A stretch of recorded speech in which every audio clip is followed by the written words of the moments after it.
La Universidad Técnica Nacional presenta Sapere Aude con Jacques Agot Martino.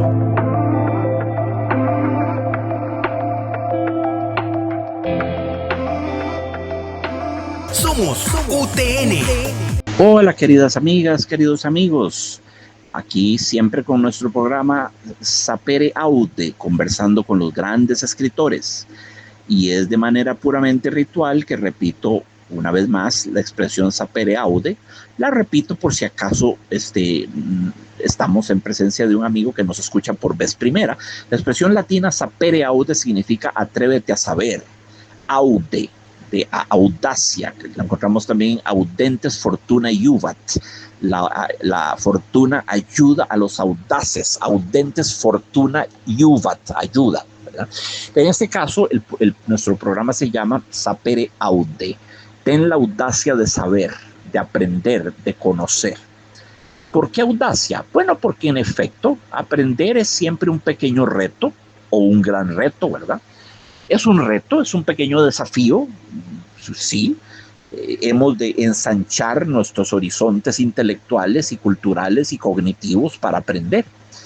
Hemos de crecer en suma, y crecer no siempre es cómodo. Crecer puede conllevar un poquito de incomodidad, de desconfort, de dolor incluso, pero es necesario crecer, ¿verdad? De lo contrario, quedaremos como arbolitos bonsai, ¿verdad? Chiquititos, o como los piecitos de las geisha, enanizados. Me ha parecido siempre una cosa atroz. O como las criaturitas de Lilliput, ¿verdad? De los viajes de Gulliver, de Jonathan Swift. Lilliput. No queremos eso, por supuesto. Y para ello necesitamos aprender y saber y conocer. Entonces hoy vamos a estudiar un poema maravilloso de un poeta del que ya hemos hablado en varias ocasiones y espero seguir hablando de él, porque es uno de los grandes poetas que ha producido Costa Rica. Me refiero a don Julián Marchena, autor de una sola obra, Alas en Fuga, publicada en 1941, con ilustraciones ni más ni menos que de Francisco Amiguetti. Es uno de los libros, de los poemarios fundamentales de la literatura costarricense. Y don Julián Marchena solo eso produjo, así de importancia, solo eso, Alas en Fuga de 1941. Los poemas iban saliendo desde anteriormente en diversas revistas, periódicos, pero los recopiló por primera vez y los presentó como un corpus poético en esa edición de 1941, Alas en Fuga, que es maravillosa. Qué gran poeta, don Julián Marchena. No es que no ceso de asombrarme. Ahora que cuando pasemos a leer el poema de él, van a darse cuenta de la magnitud de la estirpe del poeta de que estamos hablando. Bueno, don Julián Marchena Valle Riestra nació en San José el 14 de marzo de 1897. En 1897 muere el compositor alemán Johannes Brahms en Viena, para que se formen una idea. En 1897 se estrena el Teatro Nacional con la ópera Fausto de Gounod, para ponerle dos hitos históricos importantes, ¿verdad? 1897, bajo la administración de Rafael Iglesias, se inaugura el Teatro Nacional de Costa Rica con la ópera Fausto de Charles Gounod. Y también en 1897 muere el gran sinfonista alemán Johannes Brahms. En todo caso, don Julián Marchena nace ese año y muere el 5 de mayo de 1985. Vivió 88 años, lo que para esa época es mucho. Fue un hombre realmente longevo, ¿verdad? Murió también en Costa Rica. Y sí, lo recordamos por sus poesías sus poesías de Alas en Fuga, cosas como Vuelo Supremo, Atardecer Campestre, Viajar, Lo Efímero, El Romance de las Carretas. Esos poemas son inmortales, forman parte del canon literario costarricense, de lo más noble que ha producido nuestra literatura. Están ahí al lado de las concherías de Quileo Echeverría, de los cuentos de Magón, de la poesía de Eunice Odio, de La Ruta de su Evasión, de Yolanda Oreamuno, de las cosas más bellas que hemos producido literariamente en Costa Rica. Don Julián fue, bueno, sí, un escritor, un educador, un poeta, y miembro de la Academia Costarricense de la Lengua, por supuesto, como no podía ser menos que eso, ¿verdad? Por supuesto. Pues bien, fíjense ustedes que don Julián se graduó como contador en el Liceo de Costa Rica y luego después de eso estudió Derecho durante 5 años, pero nunca se graduó como abogado. Hasta ahí, incompatible con su talante de poeta. Imagínense, contador y luego Derecho. A duras penas puedo imaginarme cosas menos poéticas que esas, pero bueno, estudió 5 años de Derecho. Nunca ejerció como abogado, sin embargo. Se casó primero con Victoria Mesa Murillo y en segunda ocasión contrajo nupcias con María Segreda Víquez. Don Julián Marchena está inextricablemente relacionado con nuestra Biblioteca Nacional. De 1938 a 1967 fue director de la Biblioteca Nacional. Eso es enorme, eso son 29 años, del 38 al 67. Y luego de nuevo, de 1974 al 79, volvió a ser director de la Biblioteca Nacional. Allá en el 67 estaba en la biblioteca que quedaba, bueno, donde está hoy el abyecto, espantoso, contaminante, pestífero y horrible parqueo esquinero, donde estaba la antigua Biblioteca Nacional, que era un edificio patrimonial, era uno de los edificios más bellos de Centroamérica, posiblemente de toda Latinoamérica. Edificio soberbio, en un estilo muy heteróclito, un estilo muy, muy sincrético. Hay elementos de arquitectura gótica, modernista, románica, de todo había. Art Deco, Art Nouveau. Era una cornucopia, un cuerno de abundancia de diversos estilos arquitectónicos. Fue inmisericordiamente demolida a masazos para dar lugar al repulsivo parqueo que es hoy en día. Como una cruel ironía, los dueños del parqueo dejaron el murito bajo externo, que originalmente estaba enchapado, hermosamente enchapado por láminas blancas marfil. Yo recuerdo esa biblioteca. Era un niño de 6 años cuando la derribaron, pero la recuerdo, era un bellísimo edificio. Fue un pecado de absolución papal, como dirían los teólogos, haber derribado ese edificio. Tan grave como que demoliéramos el Teatro Nacional, una de esas cosas atroces que solo en Costa Rica se ven, ¿verdad? Por falta de conciencia de nuestro patrimonio arquitectónico. Entonces, don Julián Marchena, para volver a nuestro tema, estuvo en esa vieja biblioteca del 38 al 67 y en la nueva, en el mamotreto enorme que es la nueva, del 74 al 79. Publicó poemas, sí, de manera aislada, pero hasta 1941, como les decía, los recogió en un solo libro llamado Alas en Fuga. Ese libro del 41 fue reeditado en 1965 y don Julián le agregó algunos poemas nuevos, de manera que esa es la edición que debemos procurar tener. Y qué dicha que le agregó poemas nuevos, porque en ese libro no hay nada que no sea una obra maestra. Cada poema es una joya, cada poema está cincelado, está ponderado. Cada poema es una obra maestra. No hay desperdicio, no hay ripio, no sobra nada. Es uno de los volúmenes de poesía más homogéneos en su calidad y en su excelencia que yo he conocido. En todas las literaturas, de todas las lenguas que he yo conocido, ¿verdad? Entonces, de nuevo, Alas en Fuga se publica en el 41 y se vuelve a publicar en el 65 con nuevos cuentos incluidos. En 1963 se le concedió a Julián Marchena, y cómo no, el premio Magón, que es nuestro máximo galardón, otorgado por el gobierno de Costa Rica en reconocimiento a la labor cultural de una persona. En el 63. ¿Cuándo es que quedó don Carlos Salazar Herrera? 63 fue don Julián Marchena. Carlos Salazar Herrera se le dio en el 64, creo sí. Esos fueron magones consecutivos.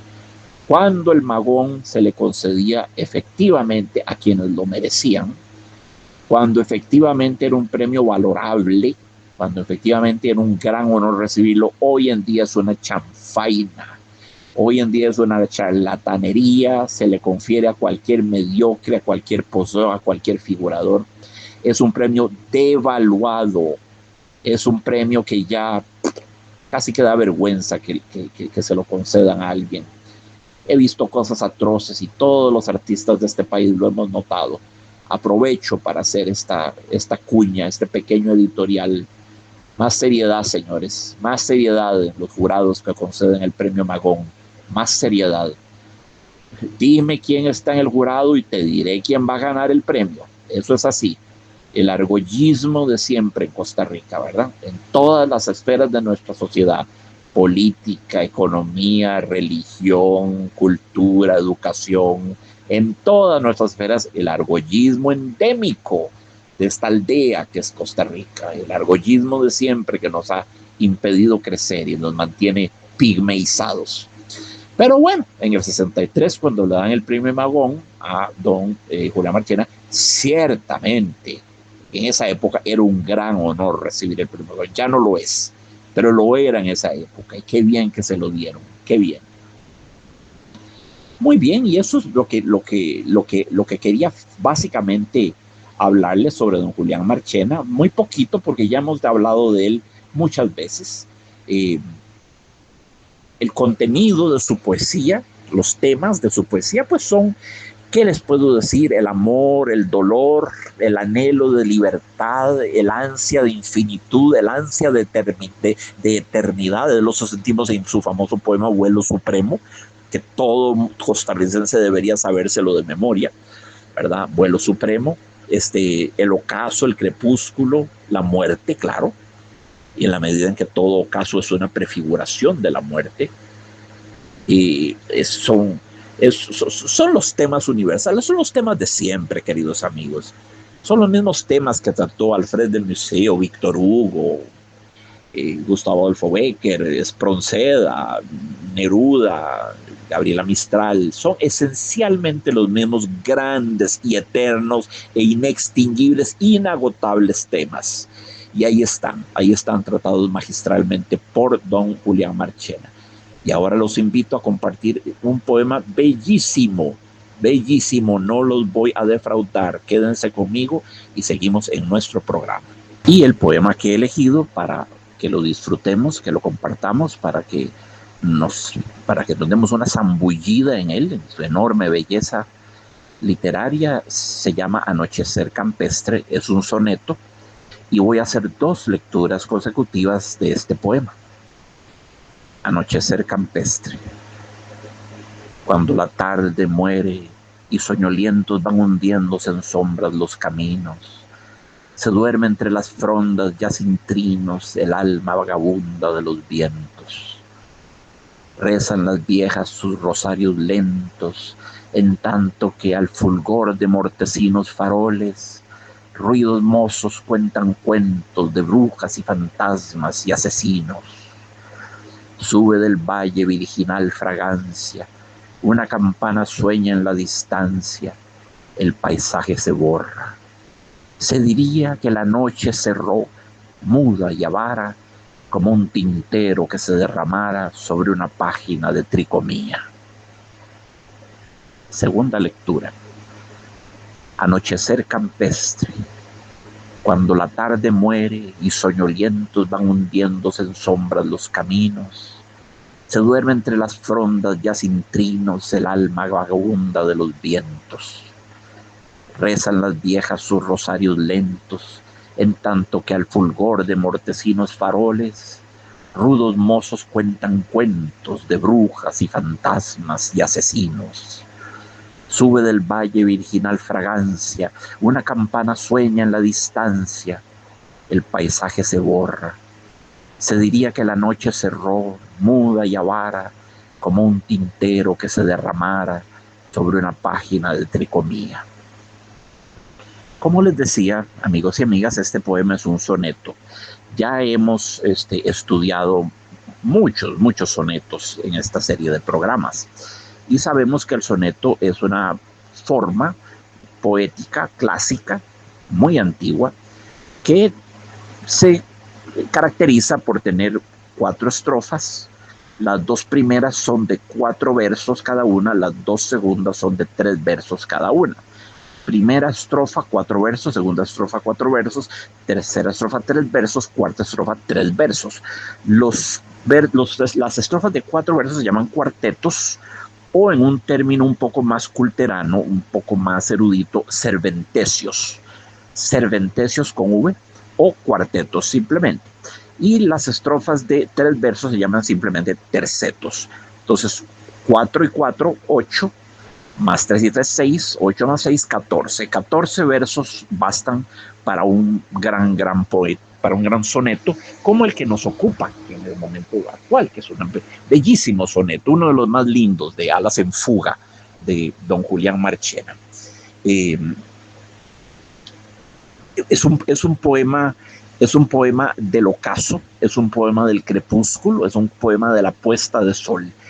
¿Dónde habíamos encontrado eso? Bueno, lo habíamos encontrado ya en el romance de las carretas, cuando el día ya no es día y la noche aún no llega.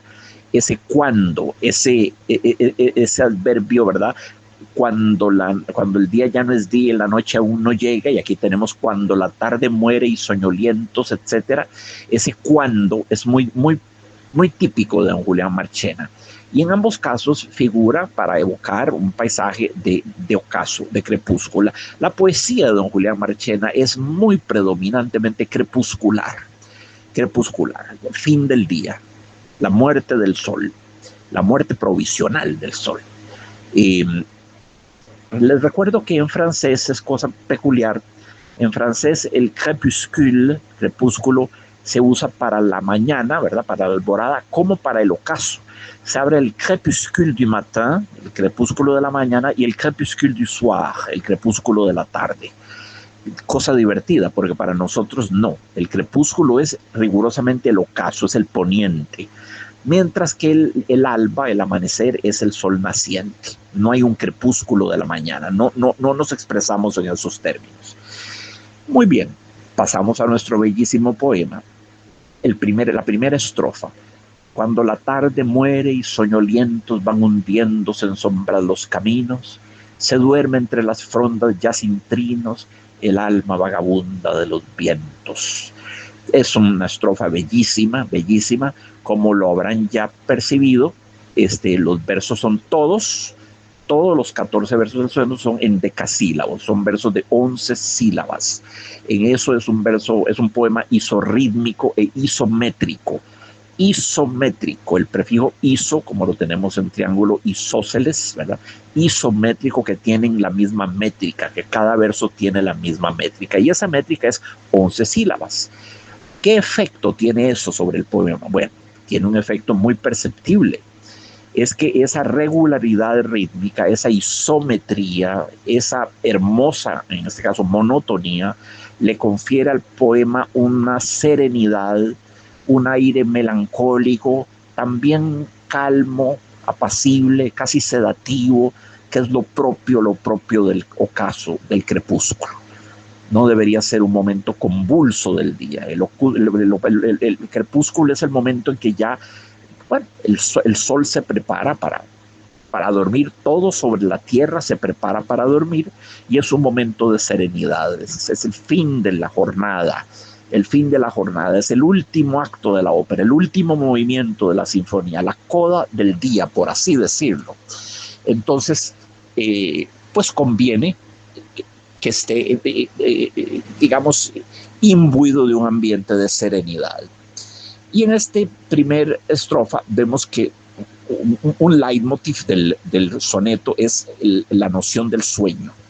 Cuando la tarde muere y soñolientos van hundiéndose en sombras los caminos, se duerme entre las frondas ya sin trinos el alma vagabunda de los vientos. Entonces, soñolientos y se duerme. La tarde muere por una parte. Es muy dramático, ¿eh? Hablar de muerte es muy dramático. ¿Muere la tarde? Pues sí. No muere la tarde, pero sin duda muere esa tarde, como va a morir ese sol, como va a morir ese día, ¿verdad? No muere el día, ni la luz, ni la tarde, ni el sol, pero sí van a morir esa luz, esa tarde, ese día y ese sol, concretos, y no se van a repetir nunca, ¿verdad? Entonces, cuando la tarde muere, eso es muy dramática manera de empezar un poema. Y soñolientos van hundiéndose en sombras los caminos. Qué cosa más linda, qué sentido del ritmo tenía don Julián. Soñolientos van hundiéndose en sombras los caminos, van hundiéndose en sombras los caminos, van hundiéndose en sombras los caminos. Es un endecasílabo, van hundiéndose con acento muy fuerte en la tercera sílaba, van hundiéndose en sombras los caminos. Sombras y caminos, palabras graves con acento sobre la penúltima, sobre la primera sílaba, mejor dicho, sombras y caminos. Entonces es un ritmo muy hermoso. Soñolientos van hundiéndose en sombras los caminos. Sientan dónde van cayendo los tiempos fuertes. Eso es todo. Como si fuera una línea melódica. Sientan dónde van cayendo los acentos. Soñolientos van hundiéndose en sombras los caminos. Los caminos se van hundiendo en las sombras, van como naufragando, como un barco que se está yendo a pique, va naufragando la tarde muere y los caminos, parte de la tarde, ¿verdad?, van hundiéndose en la sombra, como en una especie de océano hecho de pura tiniebla, de pura oscuridad. Claro,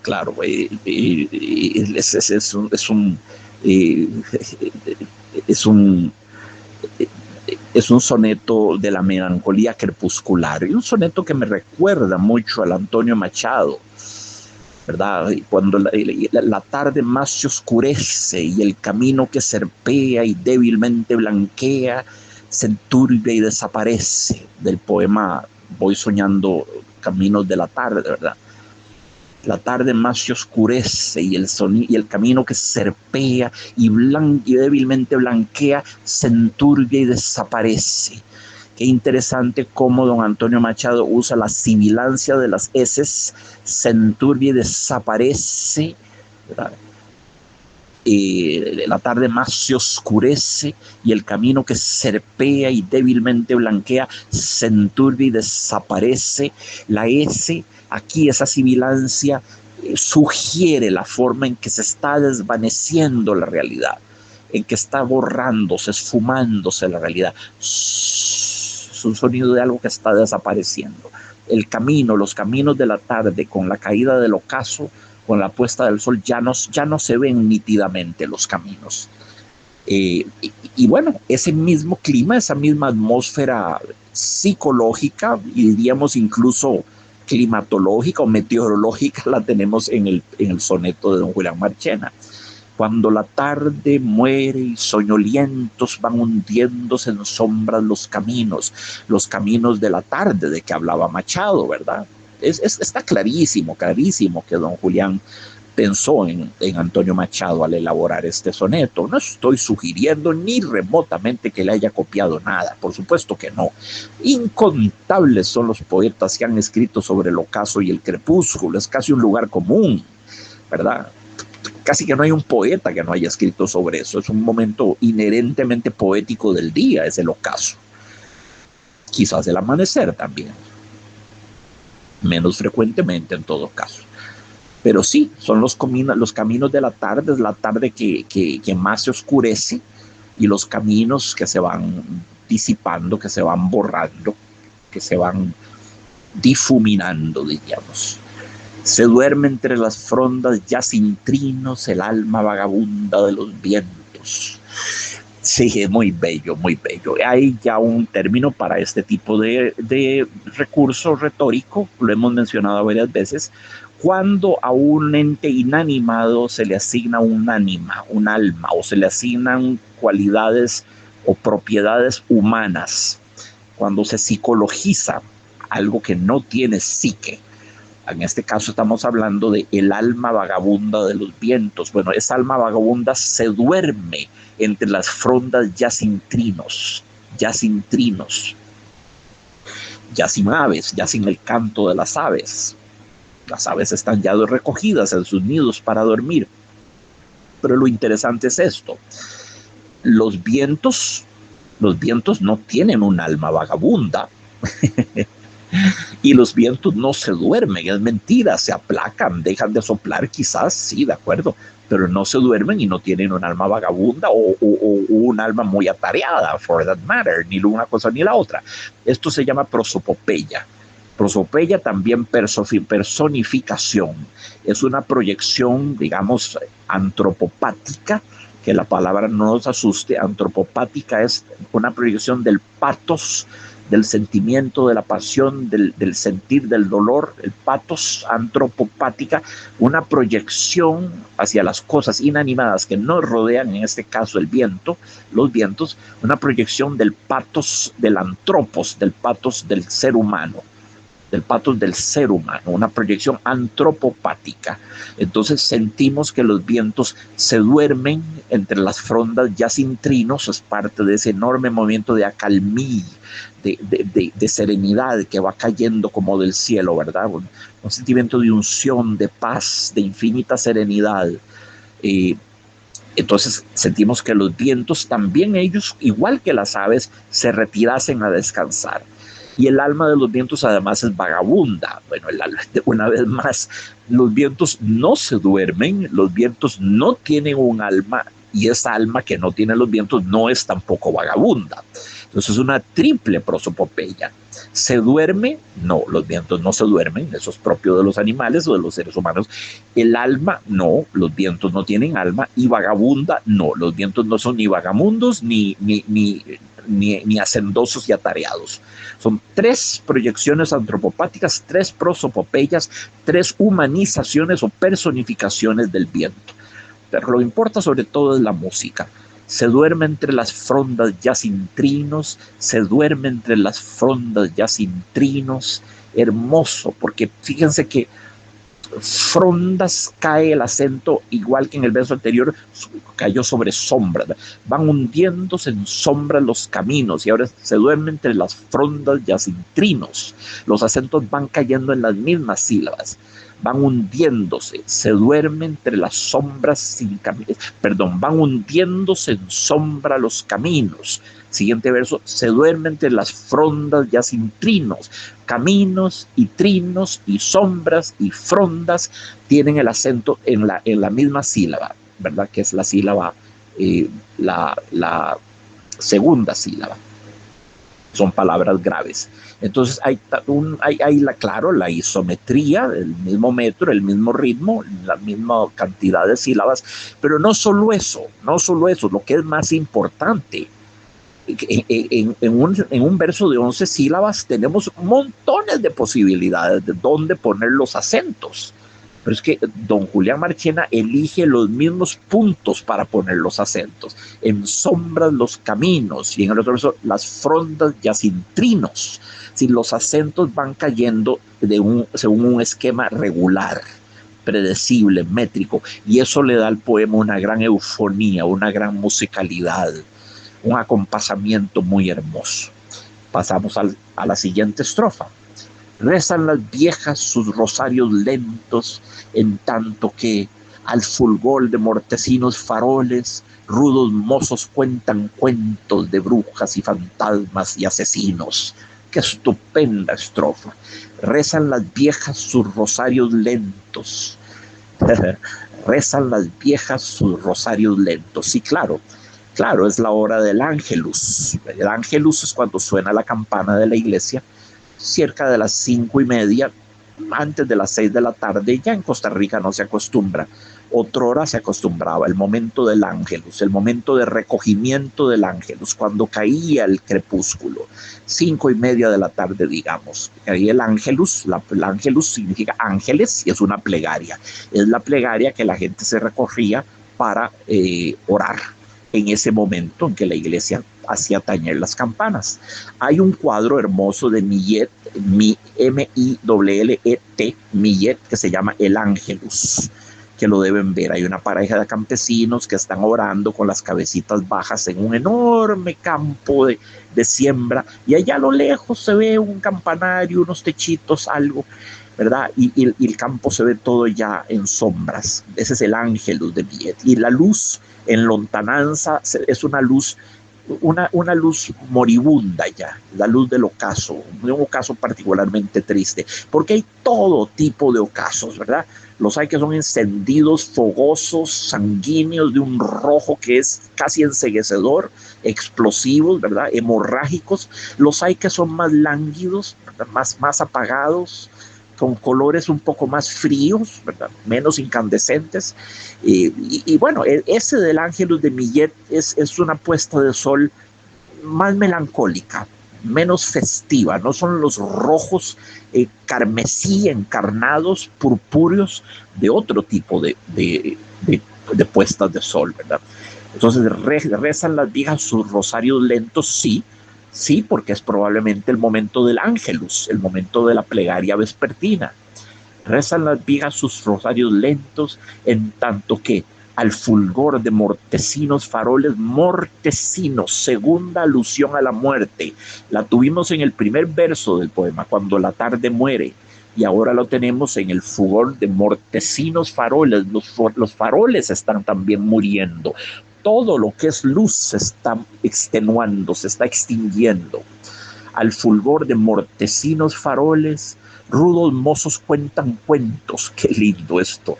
Rudos mozos cuentan cuentos, cuentan cuentos, cuentan cuentos.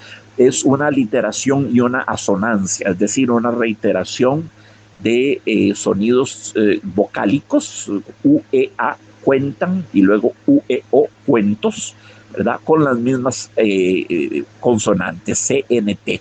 Cuentan cuentos, cuentan cuentos. Es casi una rima interna y en todo caso una forma bellísima de hacer música con las palabras. Él pudo haber perfectamente puesto narran cuentos. Narran, a ver, sí, narran hubiera tenido igual 2 sílabas, no se le hubiera roto el esquema en decasílabo de las 11 sílabas, narran cuentos, pero narran sonaba horrible. Rudos mozos narran cuentos, horrible, espantífero. Rudos mozos cuentan cuentos, cuentan cuentos, cuentan cuentos. El abuelo cuenta cuentos, por ejemplo.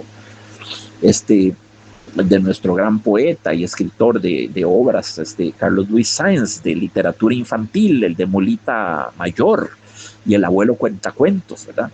Entonces, los rudos mozos cuentan cuentos, solo disfruten, cuentan cuentos. La sonoridad se hace juguetona, ¿verdad? Cuentan cuentos de brujas y fantasmas y asesinos. Muy lindo, muy lindo ese efecto, de brujas y fantasmas y asesinos. ¿Qué significa aquí el uso 2 veces de la conjunción y, del tejido conectivo y, ¿verdad? De la y, que es tejido conectivo básicamente? Porque pudo haber dicho de brujas, fantasmas, asesinos, pudo haber usado comas y no echar mano del i, ¿verdad? Pudo haber eso, ciertamente tenía esa opción. Bueno, cuando se usa la i así, de esta manera reiterada, para conectar diferentes elementos, ¿verdad? Eso es lo que se llama un polisíndeton. Polisíndeton significa muchos nudos, síndeton, nudos, poli, muchos nudos, de brujas y fantasmas y asesinos. Y. Se puede usar cuando no se usa el polisíndeton y se prescinde de las is y se usa solamente comas, de brujas, fantasmas, asesinos. Es un asíndeton, a. El prefijo a, que significa no, como anemia, astenia, anorexia, apolítico, asexual, ¿verdad? Asíndeton, no hay nudos, no nudos. Polisíndeton es muchos nudos. Voy a ponerles un ejemplo clásico y bellísimo de polisíndeton, donde el autor utiliza el i como partícula conectiva, como casi como un carácter de letanía, de reiteración, ¿verdad? Y voy a escoger, para ilustrarles este concepto de polisíndeton, el último párrafo del cuento de Edgar Allan Poe, La máscara de la muerte roja. Y atención al uso de la i. Y entonces reconocieron la presencia de la muerte roja. Había venido como un ladrón en la noche, y uno por uno cayeron los convidados en las salas de orgía manchadas de sangre, y cada uno murió en la desesperada actitud de su caída. Y la vida del reloj de ébano se apagó con la del último de aquellos alegres seres, y las llamas de los trípodes expiraron, y las tinieblas, y la corrupción, y la muerte roja lo dominaron todo. Qué estupenda prosa. Y así termina el cuento. Qué cierre, qué coda, qué acorde sinfónico. Hasta que estoy erizado, ¿verdad? Bien, sucede a menudo cuando hago estos programas. Ven cómo Edgar Allan Poe utiliza la I en un polisíndeto. Voy a releer el párrafo. Y entonces reconocieron la presencia de la muerte roja. Había venido como un ladrón en la noche, y uno por uno cayeron los convidados en las salas de orgía manchadas de sangre, y cada uno murió en la desesperada actitud de su caída, y la vida del reloj de ébano se apagó con la del último de aquellos alegres seres, y las llamas de los trípodes expiraron, y las tinieblas, y la corrupción, y la muerte roja lo dominaron todo. Eso es exactamente un polisíndeton, y vaya polisíndeton. Qué manera, Edgar Allan Poe, qué manera. Bueno, aquí tenemos un pequeño polisíndeton. Rudos mozos cuentan cuentos de brujas y fantasmas y asesinos. Muy importantes estas is como polisíndeton porque contribuyen al ritmo. Son necesarias en la cuenta de sílabas, ¿verdad? No, aquí no hubiera funcionado las comas. Si se los leo se van a dar cuenta. Rudos mozos cuentan cuentos de brujas, fantasmas, asesinos. No, ahí falta algo. De brujas y fantasmas y asesinos. De brujas y fantasmas y asesinos. Todas palabras graves, ¿verdad? Con acento en la penúltima sílaba. Brujas, fantasmas, asesinos. De nuevo, es que no solamente es que los versos tengan todos 11 sílabas, es que el esquema de distribución de los acentos es muy regular. Y eso le da a la música, al verso, una gran musicalidad de brujas y fantasmas y asesinos. Brujas, fantasmas, asesinos. Entonces, la partícula conectiva y el polisíndeton es fundamental, más aún que en el fragmento que acabo de leer de la Máscara de la Muerte Roja de Poe, porque la Máscara de la Muerte Roja de Poe es prosa. La prosa se defiende mejor, pero en un poema, caramba, una decisión así es fundamental. ¿Uso el asíndeton o uso el polisíndeton? Bueno, evidentemente, don Julián Marchena se decantó por el polisíndeton. Y siniestro, ¿verdad? Son cuentos de brujas y fantasmas y asesinos. Vaya, los mejores cuentos, ¿verdad? Los mejores que hay. Pasamos al primer terceto. Sube del valle virginal fragancia. Una campana sueña en la distancia. El paisaje se borra. Muy bien. Nuevamente una alusión al sueño. Porque comenzamos: la tarde muere y soñolientos. Luego se duerme entre las formas yacintrinos, y ahora una campana sueña en la distancia. Sueña la campana, el alma vagabunda de los vientos sueña, se duerme, la tarde soñolienta. Todo tiene que ver con el advenimiento del sueño, con la dulce llegada del sueño, que va a repararnos, que va a reconstituirnos de la jornada, del trabajo de la jornada. Recuerdo siempre a Miguel de Unamuno. Ábreme, Padre, tu seno, misterioso hogar. Dormiré allí, pues vengo deshecho del duro bregar. Una vez más, ábreme, Padre, tu seno, misterioso hogar. Dormiré allí, pues vengo deshecho del duro bregar. Es de una grandísima belleza, ¿verdad? Dormiré allí. Bueno, en este caso, sube del valle virginal fragancia. Ese virginal, ese adjetivo virginal, un poco ambiguo. ¿Por qué ambiguo? Porque ¿a quién califica? ¿Al valle o a la fragancia? Sube del valle virginal fragancia. Atención, porque es un adjetivo entre dos sustantivos, valle y fragancia. ¿A cuál de los dos califica virginal? Repito, sube del valle virginal fragancia. Yo siento que virginal tipifica a fragancia, no al valle. Sube del valle virginal fragancia. Eso es lo que siento. Pero sería defendible la tesis contraria, sería defendible. Además, si el valle genera esa virginal fragancia es porque el valle, él también es virginal. Estamos como en un punto, sí, de castidad, de pureza extrema. Casi como si el valle fuese un útero materno, fuese el útero de una mujer virgen, el útero de una mujer virgen exactamente, sube del valle virginal fragancia. ¿Por qué virginal? No sé, usemos la imaginación. ¿Cómo puede ser una fragancia virginal? Una fragancia muy pura, muy diáfana, muy fresca, muy lozana, una fragancia muy impoluta, una fragancia no contaminada. Eso es lo que sería una fragancia virginal, ¿verdad? Así que sube del valle virginal fragancia. Una campana sueña en la distancia, estupendo, porque fragancia y distancia, eso es una rima espectacular. Yo les he dicho que en francés las rimas se califican en 3 categorías. La rima pobre, rime pauvre, cuando solo comparte una letra entre un verso y el otro. La rima suffisante, la rima suficiente, cuando la rima comparte 2 letras o 2 fonemas. Tercer tipo, la rime riche, cuando comparte 3 fonemas, ya eso es rima rica. Y cuarto tipo, yo dije 3, me equivoqué, son 4 tipos. El cuarto tipo de rima en francés es la rima riquísima, la rime richissime. Rime richissime, eso es cuando tiene de 4 en adelante, ¿verdad? Y en este caso tenemos ¿cuánto? 1, 2, 3, 4, 5. Fragancia, distancia, tenemos ansia y ansia, A-N-C-I-A. Son 5 fonemas, son 5 letras que conforman esa rima. Por lo tanto, es una rima richissime, rima riquísima. Fragancia, distancia, una campana sueña en la distancia. No tañe, no está sonando, lo que está es soñando. Por supuesto que hay un tañido, es el tañido propio del ángelus y del momento de la oración y del rosario de las viejas, ¿verdad?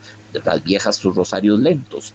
Sí, está tañendo, pero el poeta no dice tañe, no, sueña, la campana sueña, con lo cual nos propone una nueva prosopopeya, una nueva personificación de la campana, porque las campanas no sueñan, salvo en el mundo de la poesía.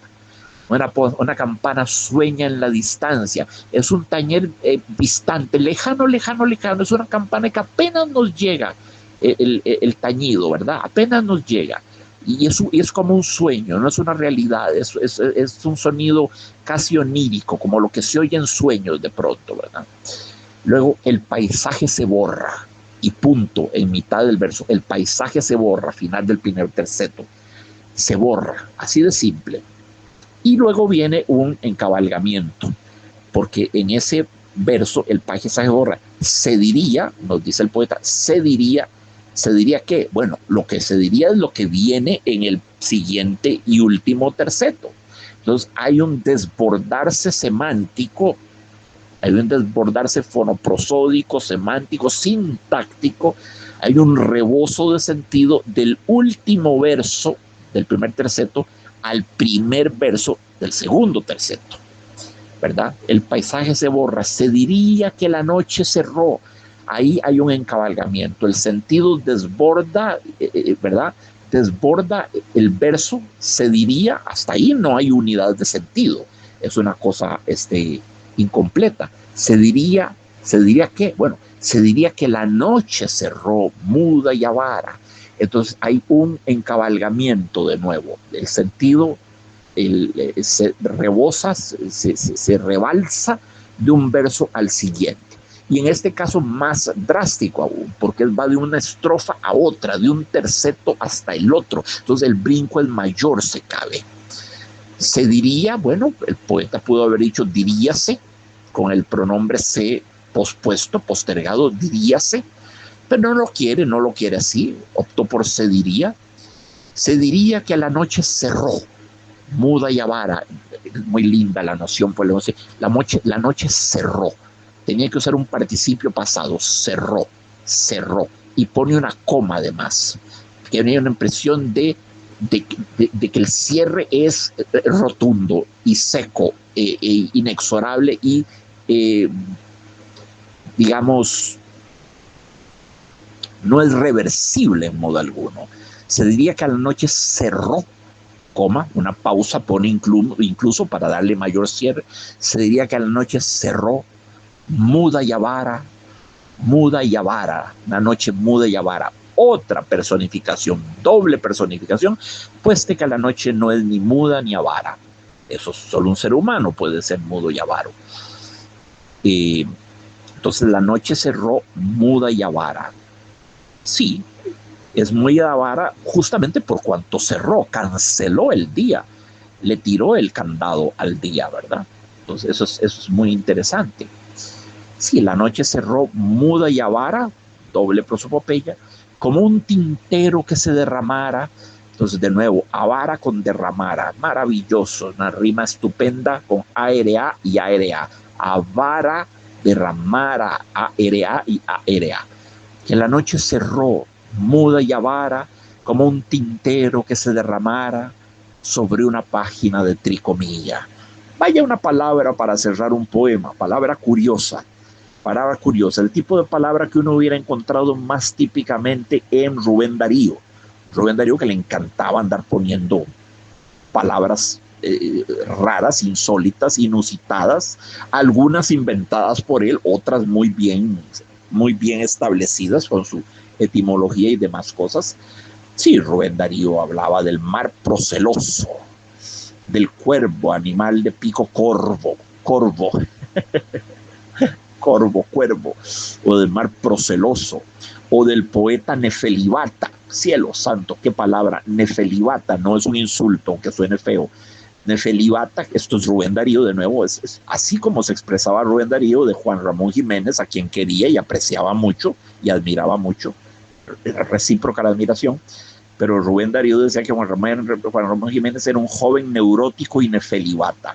Nefelibata simplemente significa alguien que anda sobre las nubes, alguien que camina en las nubes, alguien muy desprendido del principio de realidad, alguien muy soñador, muy espiritado, ¿verdad? Alguien que vive en un mundo de lirismo, de irrealidad, de poesía, que casi que flota ingrávido, que camina sobre las nubes.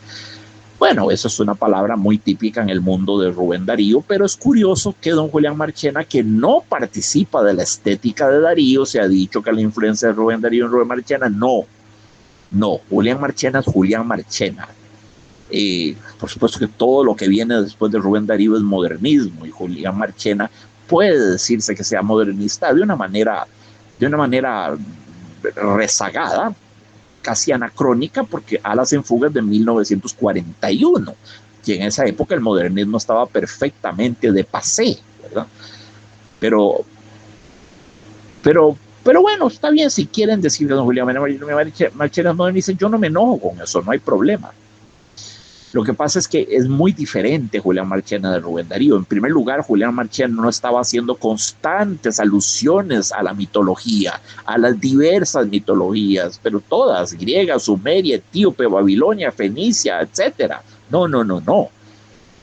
En segundo lugar, Julián Marchena no está constantemente haciendo alusiones a lugares exóticos, a lugares lejanísimos, allá venidos de la Persia, de la China, del Asia profunda. No. En tercer lugar, don Julián Marchena no está usando palabras inusitadas, llamémoslas muy bellas, pero inusitadas, como sí lo hace con perfecto cálculo y perfecto conocimiento Rubén Darío. Tricomía es una palabra curiosa, sí, curiosa sobre todo porque cierra el poema. Que la noche cerró muda y avara como un tintero que se derramara sobre una página de tricomilla. Bueno, el tintero es la noche, sí, la tinta es negra y se derrama sobre una página de 3 colores. Eso es lo que significa tricomía. La tricomía es simplemente el proceso, la técnica que se usa en la impresión de imágenes y en la fotografía también para darle color, para colorear las imágenes. Y se utilizaban 3 colores básicos, el amarillo, el rojo y el azul. Por eso tricomía. 3 un cromatismo de tres, tricomía, el tri que encontramos en Trinidad, en Trinitario, en Trino, en todos esos conceptos que implican tres, trípode, por ejemplo, tricomía, tres colores. Entonces, tintero de la noche, la tinta oscura negra de la noche se derrama y apaga la luz, muere la luz una vez más. Entonces, el ocaso, tal como lo ve don Julián Marchena, es como una página de tres colores, muy colorida, atención, amarillo, rojo, azul, los tres colores que se usaban una vez más en la producción de fotos a colores y en la impresión de imágenes. La tricomía, una página tricolor, tricromática, con tricomía, amarillo, rojo, azul. De pronto el tintero, imagínense ustedes la tinta lentamente esparciéndose sobre la hoja, lentamente, con esa consistencia un poco aceitosa que tiene la tinta negra, derramándose sobre la hoja como una pequeña marejada que va cubriendo y cubriendo y cubriendo y cubriendo. Baudelaire hubiera usado una metáfora más dramática, por supuesto. Hablaba de la mortaja, del sudario de la noche que avanza, el sudario de la noche, el sudario que va lentamente avanzando. Imagínense un enorme sudario cósmico del tamaño del cielo y negro, capote negro que va avanzando y cubriendo todo hasta la línea de horizonte, matando la luz, matando el sol, matando todo. Pero esa es una concepción muy, muy dramática y muy tanatofílica de Baudelaire. Ver en las sombras de la noche que avanzan, ver un sudario que se arrastra sobre la línea de horizonte y va devorando todo el cielo. No, don Julián es más, es menos dramático, ¿verdad? No, es un tintero, es un frasquito de tinta que se derrama y ahí va la tinta haciendo olitas, avanzando lentamente sobre la página de tres colores de tricomía hasta que la cubre por entero. Y esa es la oscuridad de la noche. No es dramático en lo absoluto. Tricomía, convengo, es una palabra un poco inusual, uno no se la espera, a mí me sorprendió cuando la vi, pero eso es producto sobre todo de su ubicación, que sucede que es la última palabra del poema, entonces resuena más, llama más la atención que un poema termine con tricomía, que está ahí para rimar con diría, del se diría, ¿verdad? Entonces el tercer verso del segundo terceto rima con el tercer verso del primer terceto, se diría tricomía. Entonces, es una muy buena rima y es una muy bonita idea, eso de la tinta. Es muy hermosa la imagen, es espléndida, es hermosísima. Este es uno de los poemas más lindos de don Julián Marchena, de los más lindos. Yo he tenido un inmenso gozo en compartirlo con ustedes, en comentarlo con ustedes, y estoy seguro que ustedes lo han disfrutado también. Un poema del ocaso, un poema por antonomasia del crepúsculo, un poema de la muerte a su manera. Un poema de la muerte, atención, que hay mucha muerte cuando la tarde muere, ¿verdad?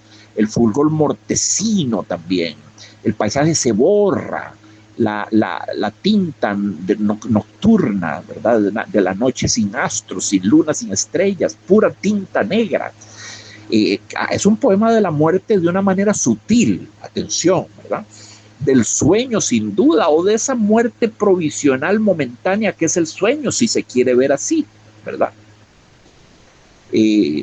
O de ese soñar eterno que es la muerte, si queremos hacer aquí un quiasmo e invertir los términos de la metáfora, de la ecuación muerte-sueño, ¿verdad? En fin, es un poema hermosísimo. Yo espero que ustedes lo hayan disfrutado igual que yo. Les mando un abrazo con todo el cariño y con toda la gratitud del mundo y les prometo, les aseguro que muy pronto estamos nuevamente con algún nuevo texto maravilloso para explorarlo y gozarlo juntos. Un gran abrazo para todos.